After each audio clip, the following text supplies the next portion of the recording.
Assalamualaikum warahmatullahi wabarakatuh. Waalaikumsalam warahmatullahi wabarakatuh. Bismillahirrahmanirrahim. Alhamdulillahi rabbil alamin. Wabihi nasta'inu ala umuri dunya waddin. Wassalatu wassalamu ala ashrafil anbiya'i wal mursalin Sayyidina wa maulana Muhammadin wa ala alihi wa ashabihil mujahidin at-tahirin, amma ba'du. Saudara-saudara kaum muslimin rahimakumullah.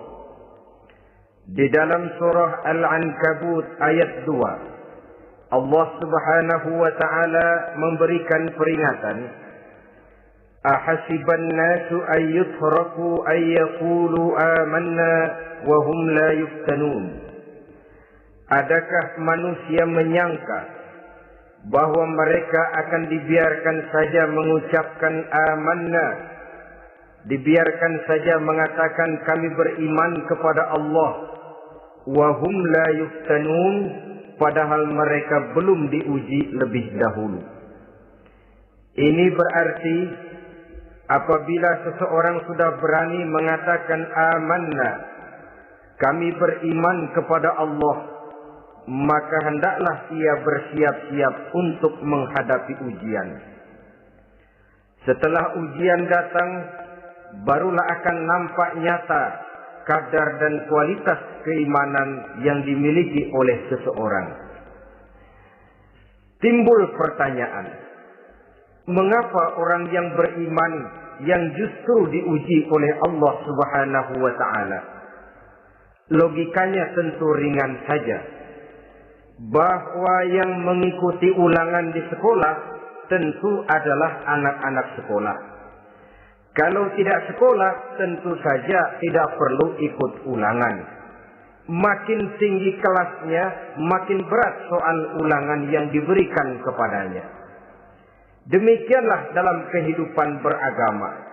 Justru yang beriman, yang mendapat ujian dari Allah Subhanahu wa ta'ala, semakin tinggi nilai kualitas keimanannya, akan semakin berat ujian dan cobaan yang diberikan kepadanya. Nabi kita Muhammad sallallahu alaihi wasallam pernah pula memperingatkan. Beliau bersabda, "Inna asyaddal bala'i al-anbiya, thumma al-awliya, thumma al-ulama, thumma al-amsal fal-amsal, ubtuliyan nasu ala hasabi dinih." Sesungguhnya ujian yang paling berat adalah yang telah diberikan Allah kepada para nabi-nabi. Di bawah itu adalah para aulia, kemudian para ulama, bertahap ke bawah dan ke bawah, diuji setiap orang menurut keteguhan dan kekuatannya berpegang kepada agamanya. Jadi semakin teguh kita berpegang kepada ajaran agama, semakin dekat kita dengan aturan-aturan agama, semakin berat ujian dan cobaan yang datang menimpa kehidupan ini. Maka persoalan inilah yang akan kita bicarakan pada pertemuan kali ini, tentang cobaan-cobaan yang datang menimpa kehidupan kita. Pokok persoalannya adalah surah Al-Baqarah ayat 155. Allah Subhanahu wa ta'ala menjelaskan jenis-jenis ujian yang diberikan kepada kita orang-orang yang beriman. Dalam Al-Baqarah 155 itu Allah Subhanahu wa ta'ala menjelaskan, وَلَنَبْلُوَنَّكُمْ بِشَيْءٍ مِنَ الْخَوْفِ وَالْجُوعِ وَنَقْصٍ مِنَ الْأَمْوَالِ وَالْأَنْفُسِ وَالثَّمَرَاتِ وَبَشِّرِ الصَّابِرِينَ الَّذِينَ إِذَا أَصَابَتْهُمْ مُصِيبَةٌ قَالُوا إِنَّا لِلَّهِ وَإِنَّا إِلَيْهِ رَاجِعُونَ. وَلَنَبْلُوَنَّكُمْ بِشَيْءٍ مِنَ الْخَوْفِ, dan tentu dan pasti kata Allah, kami akan menguji kamu sekalian, kami akan mencoba kamu sekalian dengan sebagian kecil dari rasa takut. Wal ju', rasa lapar. wa naqsim minal amwal wal anfusi was samarat, kekurangan harta, jiwa dan buah-buahan. Ada 5 macam jenis ujian yang dijelaskan di dalam Al-Baqarah 155 ini. Yang pertama, walanabluwannakum bisyai'in minal khawf. Kami uji, kami coba kamu dengan sebagian kecil daripada rasa takut. Setiap manusia terlahir dengan membawa 2 sifat. Yang kontroversil, akan disebut apa seseorang bergantung kepada sifat mana yang lebih menonjol di dalam dirinya. Tiap orang punya rasa berani, tiap orang punya rasa takut. Kalau beraninya lebih besar daripada takutnya, ia dinamakan pemberani. Tapi kalau takutnya yang lebih besar daripada beraninya, ia dinamakan penakut. Tapi yang jelas 2 sifat kontroversial ini memang ada dalam diri manusia. Akan diuji kamu sekalian dengan sebagian kecil daripada rasa takut. Takut yang kadang-kadang tidak beralasan. Yang kaya takut jatuh miskin, yang punya jabatan takut kehilangan kedudukan dan pengaruhnya, dan pada akhirnya yang hidup pun menjadi takut mati. Sesuatu yang sungguh tidak beralasan dan menimbulkan kegelisahan di dalam kehidupan. Mari kita lihat dampak yang ditimbulkan oleh rasa takut ini. Ada orang kaya yang takut jatuh miskin. Akibat rasa takutnya ini, pertama, ia menumpuk-numpuk harta sebisa-bisanya dengan menghalalkan segala macam cara. Tidak peduli halal haram, tidak ngerti hak batil, tidak tahu hak dan pantas dan ma'ruf munkar atau tercela. Yang penting ia bisa menumpuk-numpuk harta, menimbun-nimbunnya, tidak hanya cukup untuk dirinya sendiri. Kalau perlu anaknya sudah dipersiapkan untuk jadi orang kaya, cucunya disiapkan jadi orang kaya, anak cucunya, cucu-cucunya, seluruhnya. Dia takut jatuh miskin. Kemudian akibat dari rasa takut ini, ia pun terjebak ke dalam penyakit bakhil bin pelit alias kikir. Tidak sedikit pun tergerak hatinya untuk memberikan bantuan dan pertolongan kepada mereka yang memang memerlukannya. Termasuklah ia ke dalam apa yang diingatkan Allah. Allazi jama'a malan wa addadahu yahsabu anna malahu akhlada. Orang-orang yang menumpuk-numpuk harta kemudian menghitung-hitungnya. Dia menyangka bahwa hartanya akan dapat mengekalkan kehidupannya di dunia ini. Dia menyangka hartanya akan dapat mengekalkan kebahagiaannya di dalam kehidupan ini.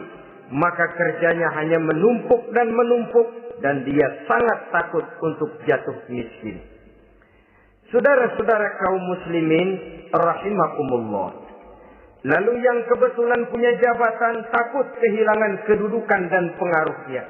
Maka ia akan melakukan segala cara dan jalan untuk menjaga keamanan dan ketenangan dari jabatan yang sedang didudukinya. Hilang kesadaran bahwa jabatan adalah amanah. Hilang pengertian bahwa kedudukan adalah alat untuk berbuat baik dan mengabdi kepada sesamanya. Yang ada pikirannya hanyalah bagaimana menjaga kedudukan dan pengaruhnya agar tetap ada dalam dirinya. Segala cara pun dilakukan dan kadang-kadang ia kehilangan kontrolnya. Kemudian pada akhirnya manusia pun dilanda oleh perasaan takut mati. Sungguh sangat tidak beralasan sama sekali. Karena mati adalah kewajiban dari semua yang bernama hidup. Dan Nabi mengingatkan, al-mautu babun fa kullun nasi dakhilu. Mati adalah merupakan satu pintu yang setiap orang akan masuk ke dalam pintu itu. Bahkan mati sesungguhnya bisa merupakan nasihat di dalam kehidupan kita. Beliau bersabda, taraktu fikum nasihataini, natiqan wa samitan. Aku tinggalkan kepada kamu 2 macam nasihat. Pertama, nasihat yang pandai bicara, dan yang kedua, nasihat yang diam saja. Sahabat bertanya, nasihat yang pandai bicara itu apa ya Rasul? Beliau menjawab, Al-Quran. Kalau nasihat yang diam saja apa ya Rasul? Beliau menjawab, mau. Saudara-saudara kaum muslimin rahimakumullah, yang kaya takut miskin, yang punya jabatan takut kehilangan kedudukan dan pengaruhnya, dan pada akhirnya yang hidup pun menjadi takut mati. Sesungguhnya takut-takut yang sangat tidak beralasan sama sekali. Jika orang kaya takut jatuh miskin, untuk itu kemudian dia menghalalkan segala macam cara untuk menumpuk kekayaan yang tidak akan habis dimakan selama 7 turunan. Kemudian diiringi dengan sifat bakhil, sifat tertutup, sifat berpangku tangan melihat kesulitan dan penderitaan orang lain. Maka sesungguhnya dia tidak merasa bahwa harta merupakan titipan dari Allah Subhanahu wa ta'ala, bahwa ia merupakan alat dan bukan merupakan tujuan di dalam kehidupan ini. Takut miskin adalah satu penyakit yang mengakibatkan orang lupa diri dan lupa daratan. Takut kehilangan kedudukan dan pengaruh juga adalah penyakit yang menyebabkan orang menghalalkan segala macam cara untuk menjaga kedudukan dan jabatannya. Dan takut mati juga sebenarnya sesuatu yang tidak beralasan. Sebab siapa yang berani hidup harus berani pula menghadapi mati. Yang takut mati tidak usah hidup saja, karena mati adalah kewajiban bagi semua orang-orang yang hidup. Oleh karenanya, rasa takut yang tidak beralasan sesungguhnya merupakan ujian untuk menguji nilai-nilai keimanan yang ada di dalam diri kita. Orang kaya diuji dengan hartanya, pejabat diuji dengan kedudukan dan pengaruhnya. Manusia hidup diuji dengan akan datangnya mati yang menjemput kehidupannya. Menghadapi ujian-ujian semacam ini, maka marilah kita menyadari, yang kaya tidak perlu takut miskin. Dari Allah harta itu datang, kepada Allah harta itu akan kembali. Yang punya kedudukan dan pengaruh tidak usah takut kehilangan kedudukan dan pengaruhnya, karena jabatan sesungguhnya merupakan amanah dari Allah Subhanahu wa ta'ala yang harus digunakan dan dianggap sebagai kesempatan untuk berbuat kebajikan sebanyak-banyaknya. Saudara-saudara kaum muslimin rahimakumullah, ini bagian pertama dari ujian-ujian yang ada dalam Al-Baqarah 155. وَلَنَبْلُوَنَّكُمْ بِشَيْءٍ مِّنَ الْخَوْفِ, kami akan uji, kami akan coba kamu dengan sebagian kecil daripada rasa takut. Takut yang kadang-kadang saya katakan sekali lagi sangat tidak beralasan. Akibatnya bisa menimbulkan gejala-gejala yang aneh di dalam kehidupan kita. Saudara-saudara, yang kedua, walju, akan kami uji kamu dengan rasa lapar. Kelaparan belum tentu identik dengan kemiskinan. Bahkan di dalam surah An-Nahl ayat 112, Allah Subhanahu wa ta'ala memberikan contoh yang sangat nyata dan jelas. وَضَرَبَ اللَّهُ مَثَلًا قَرْيَةً كَانَتْ آمِنَةً مُطْمَئِنَّةً يَأْتِيهَا رِزْقُهَا رَغَدًا مِنْ كُلِّ مَكَانٍ فَكَفَرَتْ بِأَنْعُمِ اللَّهِ فَأَذَاقَهَا اللَّهُ لِبَاسَ الْجُوعِ وَالْخَوْفِ بِمَا كَانُوا يَصْنَعُونَ. Allah memberikan contoh bagaimana keadaan satu negeri yang makmur, aman, tenang, tentram. Rezekinya datang dari segala arah. Fakafarat bi an'umillah, tapi sayang sekali penduduknya kufur dengan nikmat yang diberikan Allah Subhanahu wa ta'ala kepada mereka. Akibatnya fa'azaqahallahu libasal ju'i wal khauf, Allah timpakan kepada mereka kelaparan dan ketakutan bima kanu yasnaun, sebagai akibat dari apa yang telah mereka lakukan. Marilah kita melihat contoh dalam Al-Quran ini untuk mengadakan introspeksi di dalam diri dan kehidupan kita masing-masing. Adalah satu keberuntungan bahwa kita sebagai manusia dijadikan Allah sebagai khalifahnya di permukaan bumi ini, yang ditugaskan untuk membudidayakan alam, mengelola dan mengambil manfaatnya bagi sebesar-besar manfaat di dalam kehidupan kita. Dijadikannya bumi untuk tempat tinggal kita sebagai hamparan di mana segala fasilitas dan kebutuhan hidup kita tersedia. Tinggal lagi kita pandai-pandai mengelolanya. Apalagi buat kita Muslim yang tinggal di persada Nusantara tercinta Indonesia ini. Satu negara yang orang katakan untayan jamrut katulistiwa, yang hijau ranau subur makmur, melahirkan slogan dengan kata gemah rifah loh jenawi toto tentrem kerto raharjo. Negara yang demikian subur, negara yang demikian indah, negara yang demikian hijau ranau ini, apabila kita terkena fakafarat bi an umillah, kufur kepada nikmat yang diberikan oleh Allah kepada kita, dia tidak akan mendatangkan ketenangan, dia tidak akan mendatangkan kesejahteraan, bahkan akan sangat boleh jadi akan menimbulkan kekacauan, ketidaktenangan dan kelaparan di tengah negara yang subur makmur. Inilah yang sangat menyedihkan. Kenapa ini bisa terjadi? Fakafarat bi an umillah, orang kufur terhadap nikmat yang diberikan Allah Subhanahu wa taala. Diberikan negara yang subur, makmur, indah, hijau ranau, tapi dikelola dengan cara yang brutal dan membabi buta. Menguras sumber daya alam melampaui sebagaimana yang seharusnya, sehingga memperkosa keadaan alam itu sendiri. Hutan dan belukar yang ditebangi secara liar dan sembarangan akan melahirkan gurun-gurun pasir yang gersang dan tandus. Sehingga dengan demikian maka akan mengakibatkan malapetaka bagi kehidupan manusia itu sendiri. Begitu juga percobaan-percobaan ilmu pengetahuan yang mengundang dan mengandung reaktor-reaktor nuklir akan memberikan luka kepada alam itu sendiri, yang mengakibatkan akan kembali kerugian kepada makhluk bernama manusia. Saudara-saudara kaum muslimin rahimakumullah. Jadi dengan demikian, di dalam satu negara yang subur, hijau, ranau dan makmur, bisa saja terjadi kelaparan apabila kita ingkar, tidak mau bersyukur terhadap nikmat yang diberikan Allah kepada kita. Kita kelola alam ini seenak perut kita saja dengan tidak memikirkan akibatnya di kelak kemudian hari nanti. Kita ambil satu contoh.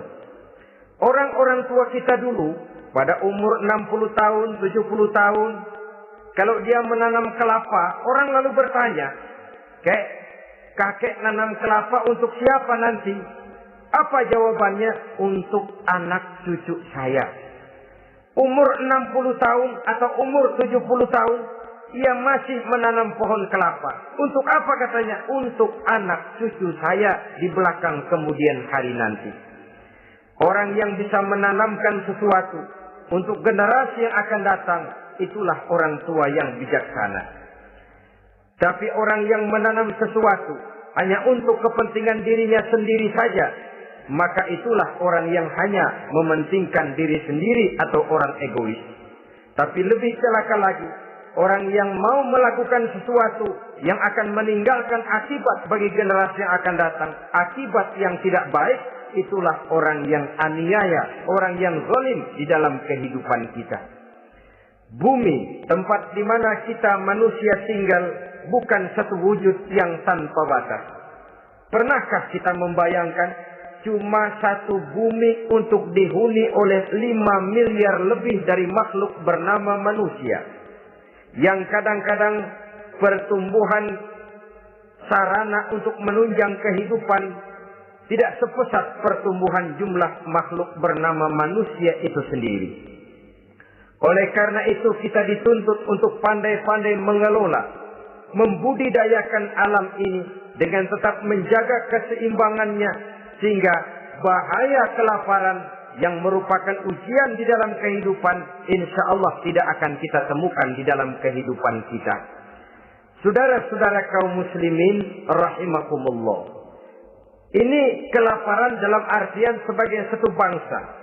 Bisa juga kelaparan dalam artian dalam kehidupan pribadi daripada manusia. Hidup ini kata orang berjalan bagaikan roda pedati. Sekali tempo naik kita ke atas, lain saat turun kita ke bawah. ada saatnya kita jaya, ada saatnya kita pun mengalami kemunduran. Oleh karena itu, pasang surut kehidupan ini membuat orang seharusnya sadar bahwa pasang surut itu tidak harus menyebabkan pasang surutnya dia di dalam melaksanakan ibadahnya kepada Allah Subhanahu wa Ta'ala. Kelaparan boleh jadi memang merupakan ujian untuk menguji nilai-nilai keimanan seseorang. Apabila dalam kondisi lapar imannya mantap, imannya teguh, imannya kuat, maka dalam kondisi di mana perutnya tidak lapar, tentu iman itu akan lebih bertambah mantap lagi. Kalau orang perutnya kenyang, kalau orang perutnya berisi penuh, lalu imannya stabil, kemudian pada saat kelaparan imannya pun mengalami penurunan, maka di situ nyata, di saat dia diuji dengan kelaparan, kualitas imannya ikut menyurut, mundur ke belakang, dan mengalami proses degradasi, proses peluncuran dan penurunan. Oleh karenanya, marilah kita menyadari Allah Subhanahu wa Ta'ala senantiasa memberikan yang terbaik kepada kita bersama. Kelaparan, apabila kita terima dengan sikap lapang dada, tidak akan menyebabkan kita menjadi berbuat nekat. Tetapi kita tetap dalam kontrol, tetap dalam keadaan yang stabil, tidak keluar dengan melakukan perbuatan-perbuatan yang negatif. Bagaimanapun kita ingin membela dan mempertahankan kelangsungan hidup, betapa dan bagaimanapun kita ingin menjaga kelangsungan perut, namun kita tetap tidak keluar dari norma-norma dan kaedah-kaedah yang telah ditentukan di dalam kehidupan beragama. Inilah cobaan yang kedua yang ada dijelaskan dalam Al-Baqarah ayat 155 tadi, berupa kelaparan. Yang ketiga, wa naqsim minal amwal, kekurangan harta alias kemiskinan. Kemiskinan, saudara-saudara, merupakan ujian dari Allah Subhanahu wa Ta'ala untuk menguji sejauh mana kekuatan iman yang kita miliki di dalam kehidupan. Tetapi sesungguhnya bukan hanya kemiskinan, kekayaan pun pada hakikatnya juga merupakan ujian. Namun umumnya manusia akan lebih merasa diuji jikalau dia miskin daripada diuji jikalau dia menjadi orang yang kaya. Pada sisi lain, kenyataan mengatakan banyak orang lulus ketika diuji dengan kemiskinan, tetapi gagal berantakan setelah diuji dengan kekayaan. Kemiskinan pun apabila kita lihat dari segi kehidupan bermacam bentuknya. Ada kemiskinan di bidang ilmu pengetahuan. Karena kemiskinan dan kebodohan memang merupakan dua saudara yang seakan-akan sekandung. Yang satu bisa menimbulkan yang lain, tapi paling celaka kalau keduanya sudah berjalan beriringan. Maksud saya, kemiskinan bisa menimbulkan kebodohan, kebodohan bisa menimbulkan kemiskinan, tapi yang paling celaka sudahlah miskin, bodoh pula. Miskin ilmu. Yang kedua, miskin akhlak. Ini lebih parah lagi daripada miskin ilmu. Kalau miskin ilmu orang sekedar goblok bin bodoh alias tolol, maka miskin akhlak ini menyebabkan orang kurang ajar, tidak punya budi pekerti. Sehingga dengan demikian miskin akhlak sesungguhnya lebih bahaya daripada miskin ilmu. Adapun miskin yang kita kenal pada umumnya dan juga yang dimaksud dalam ayat ini adalah miskin harta. Imam Ali karramallahu wajhah pernah memberikan peringatan. Kadal faqru ayyakuna kufran. Boleh jadi kemiskinan mendekatkan orang kepada kekufuran. Dengan kata lain, biasanya kemiskinan bisa membuat orang nekat. Kalau sudah nekat, maka bukan cuma harga diri yang terjual, bukan cuma keluarga yang terjual, bukan cuma nilai-nilai materi yang dimilikinya yang terjual, bahkan iman dan keyakinannya, akidah dan pandangan hidupnya pun tidak akan segan-segan digadaikannya, dijualnya untuk mengatasi kelaparan dan kemiskinan itu tadi. Padahal selalu diingatkan, pandangan dan keyakinan. Iman sesungguhnya merupakan insan paling mahal, sesungguhnya merupakan mutiara paling berharga di dalam kehidupan kita. Maka kemiskinan memang merupakan ujian. Banyak orang yang kebal berhadapan dengan segala macam cobaan, tapi pada saat diuji dengan kemiskinan, ia tidak tahan diri, ia tidak sanggup menjaga dan mempertahankan akidahnya, maka akidah yang cuma satu-satunya pun ikut terjual juga adanya. Saudara-saudara kaum muslimin rahimakumullah, mari kita menelusuri bahwa sesungguhnya Nabi menyatakan, ajaban li amril muslim, inna amrahu kullahu lahu khair. Aneh kata Nabi, aku heran kata Nabi, urusan orang Islam ini sesungguhnya semuanya baik. Baik bagaimana? Kalau dia kaya, dia bersyukur, dan itu baik. Kalau dia miskin, dia bersabar, itu juga baik. Jadi kaya bagi orang Islam baik, miskin bagi orang Islam juga baik. Kalau dia kaya, dia kan bisa berkata, alhamdulillah saya kaya, mudah-mudahan harta ini bisa menunjang ibadah saya kepada Allah Subhanahu wa taala. Baik. Kalau dia miskin, dia juga berkata, alhamdulillah saya miskin, mudah-mudahan di akhirat nanti pemeriksaannya tidak lama-lama seperti orang kaya. Ya kalau melarat yang mau diperiksa apaan? Memang nggak punya apa-apa. Yang kaya boleh jadi pemeriksaannya rada seret, banyak sikutannya. Saudara-saudara kaum muslimin, dua persoalan ini baik kalau kita tidak salah terima. Mana yang lebih baik? Tentu yang lebih baik menjadi orang kaya yang bersyukur. Dan itu memang wajar. Kaya, syukur. Miskin, sabar. Yang luar biasa kalau mau tahu, miskin, syukur. Kalau kaya, syukur memang mestinya. Miskin, sabar. Ya mestinya lah. Miskin kagak sabar mau kemana?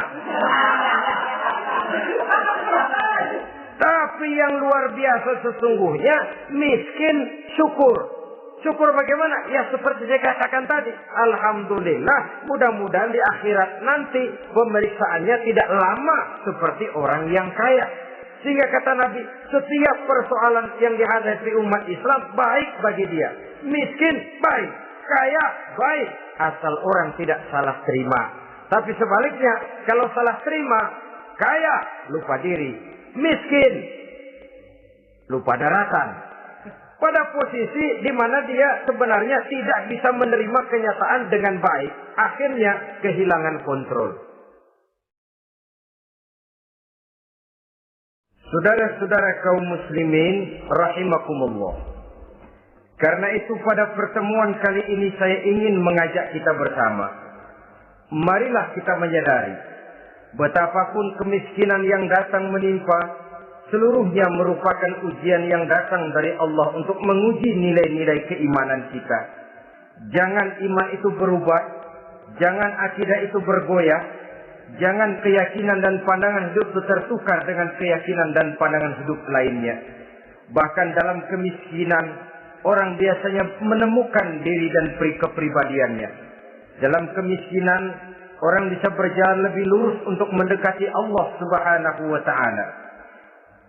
Sesungguhnya kemiskinan bukan merupakan sesuatu yang harus kita takuti. Apalagi kalau ia memang merupakan ujian. Kemiskinan yang merupakan ujian adalah kemiskinan yang akan berakhir dengan kebaikan. Saudara-saudara kaum muslimin, tapi jangan lupa membicarakan pokok persoalannya. Ini kalau kemiskinan menimpa orang-orang yang beriman, itu yang ujian. Kalau nggak beriman, melarat, bukan ujian, persekot.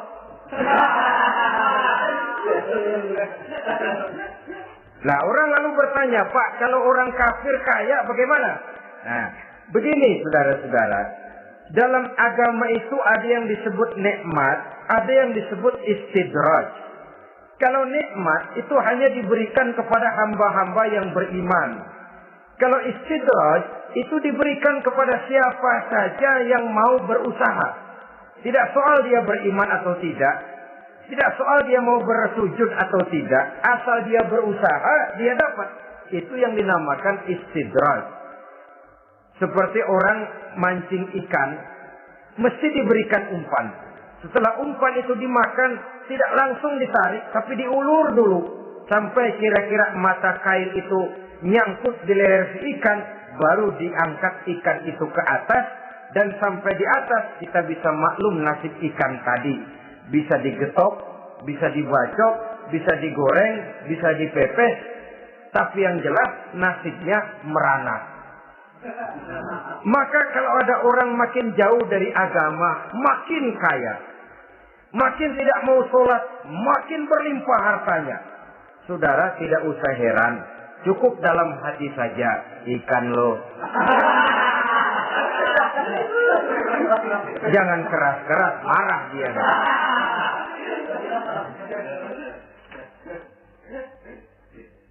Kemiskinan apabila didasari dengan sikap keimanan merupakan ujian untuk menguji kualitas keimanan seseorang. Bahkan satu hadis menyatakan apabila Allah mencintai seorang hamba, maka diujinya hamba itu karena Allah ingin mendengar liyasma'a tadarru'ahu, ingin mendengar ratapan orang tadi.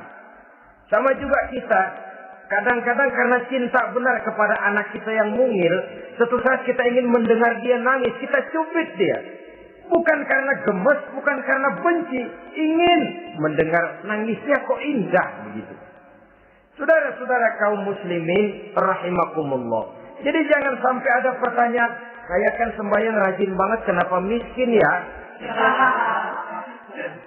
Apabila sekali lagi didasari dengan sikap keimanan, maka kemiskinan merupakan ujian. Dan tentu anak sekolah itu kalau lagi ujian berat, capek, sakit hati, peras keringat, banting tulang, kepanasan, kehujanan, kenikmatan baru akan dia rasakan pada saat terima rapot pengumuman kenaikan kelas. Di situ kenikmatannya terasa. Demikian menghadapi ujian, kita cuma mengeluh. Kenapa ada rasa takut? Kenapa kelaparan? Kenapa kemiskinan? Di balik semua itu, apabila kita sudah merasakan naik kelas, akan terasalah kenikmatannya. Itu ujian yang ketiga. Yang keempat yang diceritakan dalam Al-Baqarah 155, wal anfus ay wa naqsim minal anfus, kekurangan jiwa atau kematian. Saudara-saudara, yang hidup takut mati. Padahal semua makhluk hidup harus berani mati. Bagaimanapun takutnya kita kepada mati, bisakah kita menghindarkan diri dari dia? Bagaimanapun kita tidak ingin bertemu malaikat maut, kemana kita akan lari bila dia datang mengetuk pintu? Bagaimanapun kita ingin menghindar dari pertemuan dengannya, kemana kita akan lari apabila dia sudah datang hendak menjemput nyawa? Karena itu memang ada satu prinsip yang dijelaskan oleh para ulama kita, iskariman au mut syahidan. Mati dan hidup dua hal yang tidak terpisahkan. Oleh karenanya, kalau memang hidup, hiduplah secara mulia. Kalau mati, matilah secara syahid. Hidup mulia atau mati syahid. Jangan terbalik. Hidup sia-sia, mati konyol. Nilai yang tidak ada artinya. Alangkah nikmatnya hidup yang berisi kemuliaan, dan alangkah indahnya mati dalam nilai syahid. Saya ingin menyegarkan ingatan saudara-saudara kepada sikap Nabi Allah Ismail alaihi salam ketika menghadapi keputusan dari Allah Subhanahu wa taala memerintahkan Nabi Ibrahim alaihi salam untuk menyembelih leher anaknya Ismail, yang ini berarti adalah kematian. Ketika datang perintah untuk menyembelih leher Nabi Ismail, Nabi Ibrahim berkata kepada putranya, "Ya bunayya inni ara fil manami anni azbahuka fanzur madza tara." Ananda Ismail, ayah mimpi diperintah oleh Allah untuk menyembelih lehermu. Menurut pendapatmu bagaimana mimpi ini, nak? Laksanakan atau tidak usah? Saya tidak sanggup membayangkan. Anak cuma satu-satunya. Sudah lama diharapkan. Si buah hati belahan jantung pelanjut cerita penerus sejarah. Ketika anak ini sedang lucu-lucunya, turun perintah untuk menyembelihnya. Ya, kalau anak kita banyak, turun perintah potong leher anakmu, mungkin kita bisa pilih yang mana yang rada bandelan nih.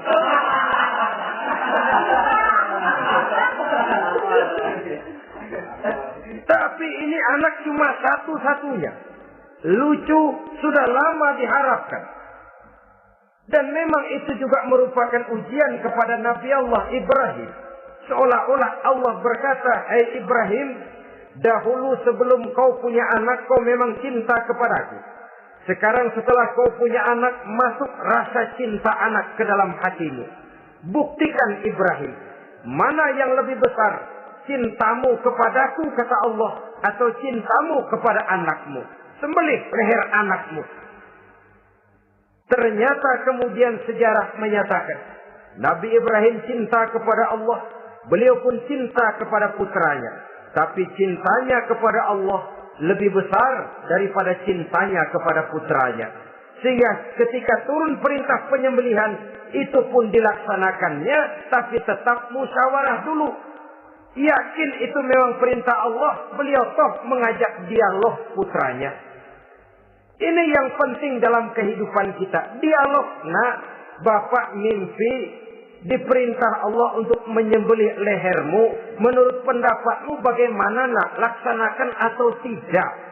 Yakin itu perintah Allah, tapi asas musyawarahnya tidak beliau tinggalkan.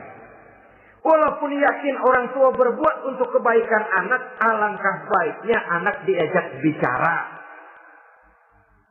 Sehingga dengan hasil pembicaraan ini nanti kita akan mengerti gejala perkembangan dan kemauan dari jiwa si anak tadi. Saudara-saudara kaum muslimin, apa jawaban Nabi Allah Ismail yang ketika itu masih remaja? Beliau menjawab, "Ya abatif al-ma tu'mar, satajiduni insyaallahu minas sabirin." Bapak, jikalau memang ini memang perintah Allah, laksanakan saja Bapak. Tidak usah ragu. Mudah-mudahan nanti Bapak akan menemukan saya termasuk ke dalam golongan orang-orang yang sabar.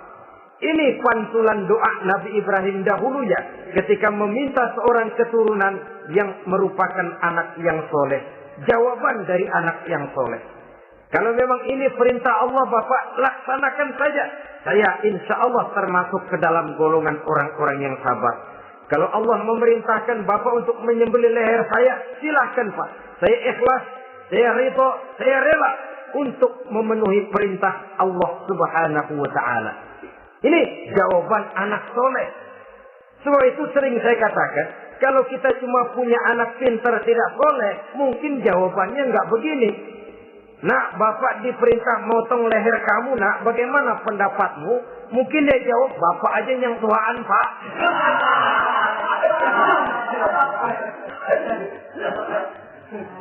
Saudara-saudara kaum muslimin rahimakumullah. Jadi prinsip ini gugur memenuhi panggilan Allah.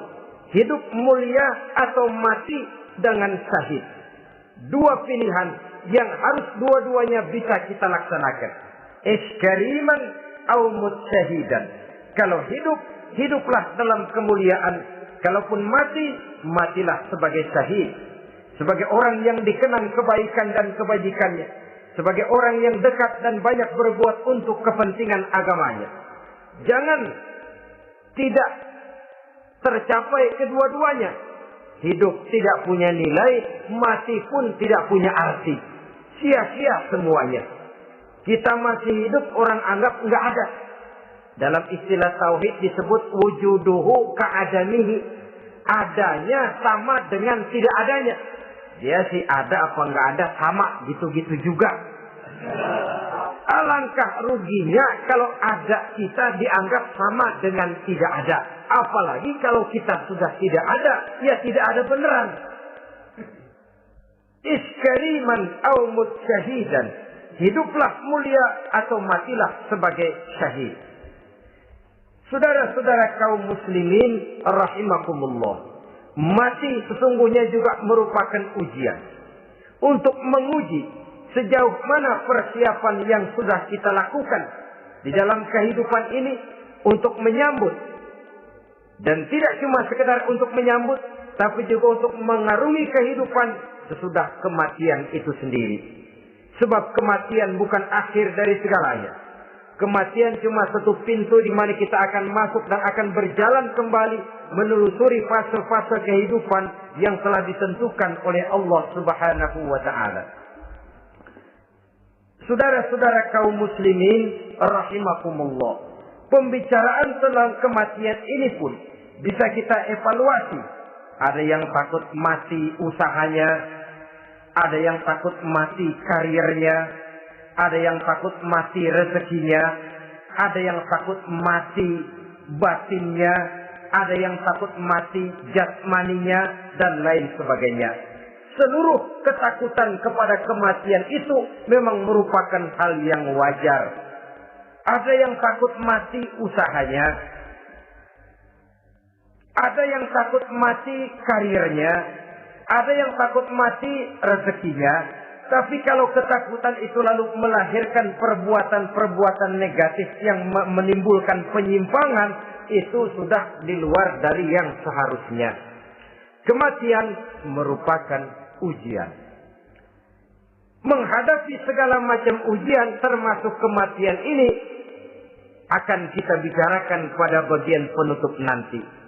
Yang kelima, saudara-saudara, ujian yang dijelaskan dalam Al-Baqarah 155 tadi, wa naqsin minas samarat, kekurangan buah-buahan. Kekurangan buah-buahan bisa berarti paceklik.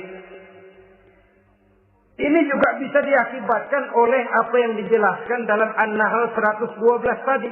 Orang kufur kepada nikmat yang diberikan Allah Subhanahu wa taala. Orang jauh dari petunjuk-petunjuk agama, merasa segala persoalan bisa dipecahkan dengan kemampuan otaknya. Hilang rasa ketergantungannya kepada Allah Subhanahu wa taala. Maka usahanya bisa berakhir dengan yang tidak diharapkan. Sudah bikin target, tahun ini kita bakal panen raya besar. Tahu-tahu tikus ngamuk. Habis padi digarap oleh tikus, panen bisa gagal. Bahkan beberapa tahun yang lalu, kita masih ingat bagaimana ulat-ulat menyerbu pohon-pohon jambu.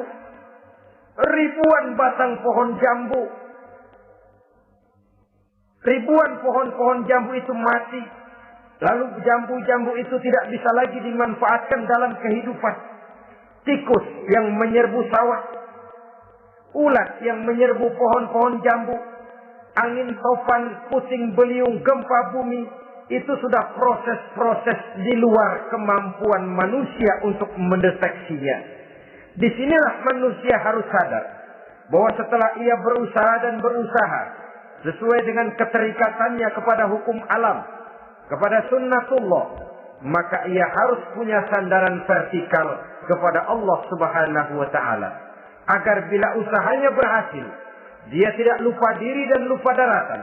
Dan apabila usahanya kemudian ternyata gagal, dia tidak menjadi putus asa, buruk sangka, sempit hati, sempit pandangan. Cobaan datang dari Allah Subhanahu wa taala berupa kekurangan buah alias paceklik. Saudara-saudara, menghadapi cobaan dan ujian yang saya katakan tadi, 5 macam ini, apa konsepnya, apa jalan keluarnya? Ayat selanjutnya dalam kalimat tadi menjelaskan, wa basyiris sabirin, menghadapi ujian-ujian dalam hidup, baik rasa takut, kelaparan, kemiskinan, kematian, kekurangan harta, kekurangan buah-buahan.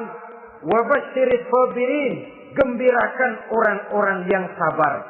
Menghadapi segala macam ujian tadi, gembirakan orang-orang yang sabar. Siapa orang yang sabar itu? Alladzina iza asabathum musibatun qalu inna lillahi wa inna ilaihi raji'un. Yaitu orang-orang yang apabila menghadapi ujian, ditimpa musibah, mereka berkata, sesungguhnya kami berasal dari Allah dan sesungguhnya kepada Allah pula kami akan kembali. Bukan cuma sekedar ucapannya, tapi penghayatannya kepada filsafat yang terkandung di dalam kalimat itu tadi. Maka jadilah dia semacam lipstick, jadilah dia semacam dekorasi. Apabila kita berjanji dan dalam hati kita sudah ada kemungkinan besar kita tidak akan datang, kita tetap menggunakan kata-kata insya Allah. Padahal yang jelas tidak akan mau datang adalah kita. Kita sandarkan dan kita kembalikan itu kepada Allah. Sesungguhnya kami berasal dari Allah. Sesungguhnya kepada Allah juga kami akan kembali. Bukan cuma sekedar ucapannya, tapi juga penghayatan kepada filsafat yang terkandung di dalamnya. Kalau suatu saat kita harus kehilangan harta yang kita miliki, kenapa tidak berpikir inna lillahi wa inna ilaihi raji'un? Bahwa dulu pun ketika lahir ke dunia ini, tidak ada harta yang saya bawa. Kalau sekarang harta itu hilang, inna lillahi wa inna ilaihi raji'un. Itu yang saya maksud. Kalau sekarang, kalau suatu saat kita harus melepaskan pangkat jabatan yang kita sayangi, kenapa kita tidak kembali kepada inna lillahi? Dulu pun ketika waktu lahir ke dunia ini, tidak ada pangkat dan jabatan yang saya bawa. Kalau sekarang harus pensiun, inna lillahi wa inna ilaihi raji'un. Ini kadang-kadang enggak. Dengar mau mutasi, mau pensiun, mulutnya inna lillahi, tapi gerbek-gerbek dukun diusut.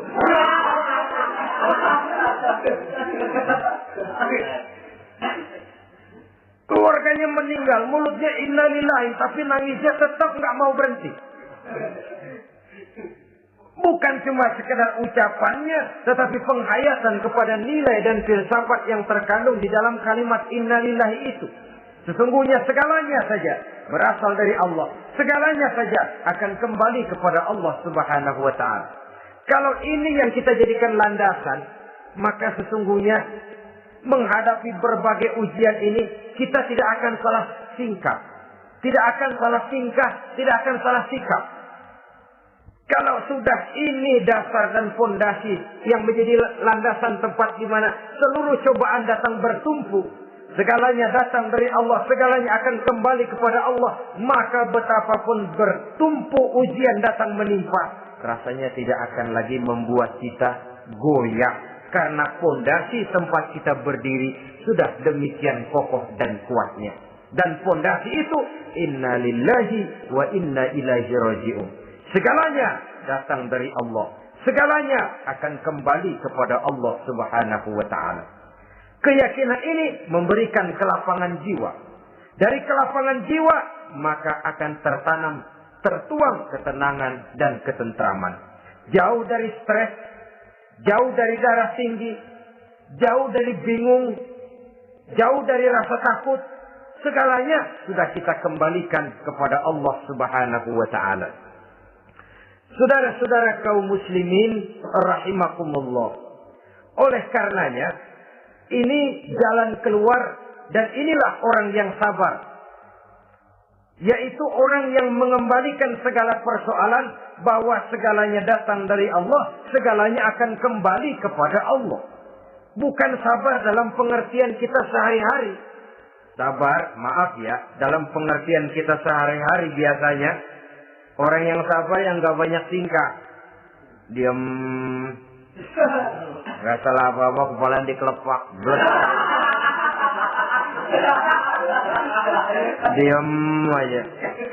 Ente nggak salah apa-apa dikelepak diem ya. Gue lagi sabar, diem loh. Rasanya ini sih, kalau sabar macam ini yang kita punya, boleh jadi boleh jadi kita akan tertindas terus. Sebab itu, pada penghujung surah Al-Asr, Allah menggandengkan antara tawasau bil haq dengan tawasau bis sabr. Kebenaran dan kesabaran, dua hal yang memang tidak boleh terpisahkan satu dengan yang lain. Kalau kita benar, kita harus sabar. Kalau kita mau sabar, harus karena benar. Apabila kebenaran satu prinsip, maka kesabaran adalah satu strategi. Prinsip yang tanpa strategi bisa membuat kita tidak akan mencapai tujuan yang kita harapkan. Artinya, kebenaran tanpa kesabaran membuat kita mudah dipatahkan orang, tapi kesabaran tanpa kebenaran akan membuat kita diinjak terus oleh orang lain. Karena itu, kalau yakin kita benar, harus sabar. Kalau mau bersabar, harus karena benar. Dalam hal ini, sifat sabar yang dicontohkan oleh Rasulullah Sallallahu Alaihi Wasallam sungguh memang merupakan jadi panutan. Sepanjang persoalannya adalah persoalan pribadi. Sepanjang pribadi beliau yang dihina, sepanjang pribadi beliau yang dicaci maki, beliau biasanya bisa mengendalikan diri. Tapi kalau sudah agama masalahnya, maka beliau pun tidak segan-segan mencabut pedang, maju ke medan perang. Bukan untuk memaksakan agama dan keyakinan, karena agama dan keyakinan memang tidak bisa dipaksakan. Tapi untuk menjaga, membela dan mempertahankan agama dari hinaan, cemoohan dan caci maki orang lain. Yang kita lakukan sebaliknya. Kalau pribadi kita yang dihina, marahnya 17 langit. Tapi kalau sudah agama dicaci maki orang, agama dihina orang, agama diremehkan orang, biarin dah, masih banyak ustaz. Cuma masalah ustazkah agama itu? Cuma urusan kiaikah agama itu? Tidak. Agama itu urusan setiap pribadi muslim. Ya, dia jadi pengusaha. Ya, dia jadi pejabat. Ya, dia jadi seniman. Ya, dia jadi teknokrat. Ya, dia jadi ekonom. Ya, dia jadi pakar di berbagai bidang. Agama adalah masalah setiap kita. Kalau pribadi Nabi yang dicaci, pribadi yang dihina dan dicemoohkan orang, beliau mengendalikan diri. Tapi kalau sudah agama taruhannya, beliau tidak segan-segan cabut pedang, maju ke medan perang. Sabar, tapi pada tempatnya. Sabar tidak dalam artian diam, delohom, ayem-ayem, gelenggem, menunggu embun yang turun dari langit. Emang lagi lapar, sabar aja. Nggak usah makan, nanti juga waktunya Tuhan kasih kenyang-kenyang.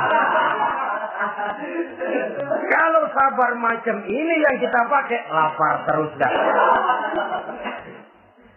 Emang giliran sakit, sabar aja. Nggak usah berobat, nanti juga waktunya baik, sembuh. Mati terus dah.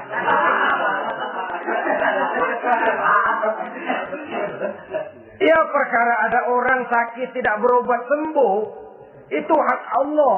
Tapi tidak boleh kita jadikan sandaran, apalagi kalau makom kita dengan Allah masih sedemikian jauhnya. Itu hanya ucapan dari orang-orang yang makom dia dengan Allah itu sudah tidak ada jarak.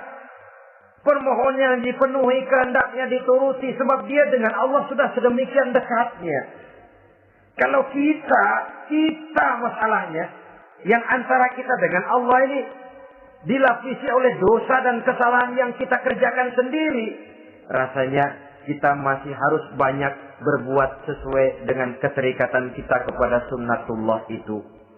Orang yang sabar adalah orang yang sadar kepada hakikat dan filsafat yang terkandung di dalam kalimat inna lillah wa inna ilaihi raji'un. Segalanya datang dari Allah, segalanya pun akan kembali kepada Allah. Harta yang hilang tidak membuat kita gundah. Pangkat yang harus kita tanggalkan tidak membuat kita kecil hati dan tidak akan meninggalkan medan pengabdian. Kenapa? Kita cuma menganggap itu satu titipan. Lain kalau kita anggap itu punya kita. Jabatan punya kita. Nah, itu yang kita suka uangkeng. Saudara-saudara kaum muslimin, kesimpulannya, banyak cobaan-cobaan dalam hidup. yang dibicarakan dalam Al-Baqarah 155 ini sebagian kecil dari rasa takut, kelaparan, kemiskinan, kematian, dan kekurangan buah-buahan. Menghadapi segala macam ujian tadi, kembalilah kita kepada dasar inna lillahi wa inna ilaihi raji'un. Segalanya datang dari Allah, segalanya pun akan kembali kepada Allah. Semoga dengan sikap ini kita akan lapang dada menghadapi ujian dan akan semakin tangguh iman dan akidah kita menghadapi cobaan yang datang menimpa. Inilah pertemuan pada kali ini. Semoga ada manfaatnya. Terima kasih atas segala perhatian. Mohon maaf atas segala kekurangan. Usikum wa nafsi bitaqwallah. Wassalamualaikum warahmatullahi wabarakatuh. Waalaikumsalam.